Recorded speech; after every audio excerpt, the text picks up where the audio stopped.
Mesdames et messieurs, cher public, bonsoir.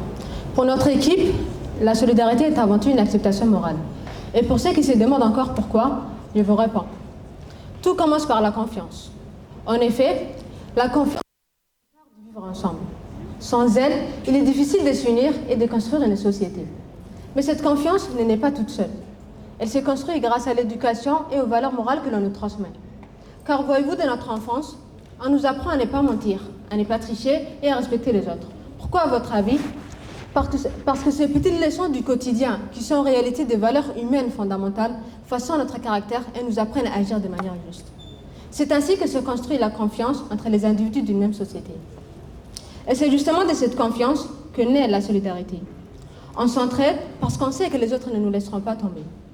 La solidarité, c'est d'agir pour les autres comme on aimerait qu'ils agissent pour nous.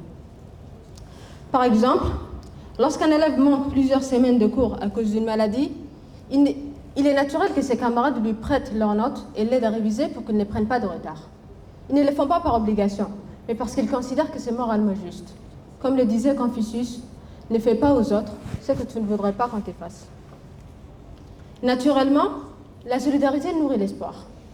Quand nous voyons des personnes s'aider mutuellement par volonté sans demander des comptes à la fin, nous comprenons qu'il est possible d'avancer ensemble et d'améliorer vraiment les choses. Car c'est dans les moments difficiles que l'entraide prend tout son sens et nous permet de croire en un avenir meilleur.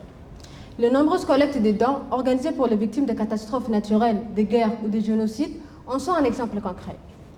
Elles montrent que la solidarité peut réellement changer des vies. Les gens agissent alors que les lois échouent encore et toujours à rendre nos sociétés justes ou même équitables, ce qui est dommage. Enfin, venons au dernier point qui est la cohésion sociale. Qu'est-ce que c'est? C'est le partage de valeurs communes et vivre en harmonie malgré leurs différences. Autrement dit, c'est l'objectif que chaque société partout dans le monde cherche à atteindre. La force, la stabilité et la paix. Ainsi, la confiance donne naissance à la solidarité qui nourrit l'espoir. Et cher public, on le sait tous, l'espoir fait vivre. Et permettez-moi d'ajouter qu'il permet d'atteindre le sommet, c'est-à-dire la cohésion sociale. Rappelez-vous le proverbe africain qui dit « Seul on va plus vite, ensemble on va plus loin ». C'est pourquoi la solidarité par son essence même n'est pas et ne sera jamais une obligation imposée, mais un choix moral, libre et conscient, qui nous pousse à agir pour le bien des autres et à construire une société plus humaine.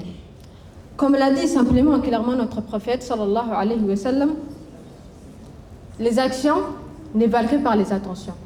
Autrement dit, ce qui compte, ce n'est pas le geste. C'est ce qu'il a provoqué. Et une intention, ça ne se force pas. Et ce soir, cette conviction avait un choix. Je m'appelle Safa Saad Omar. Je vous remercie.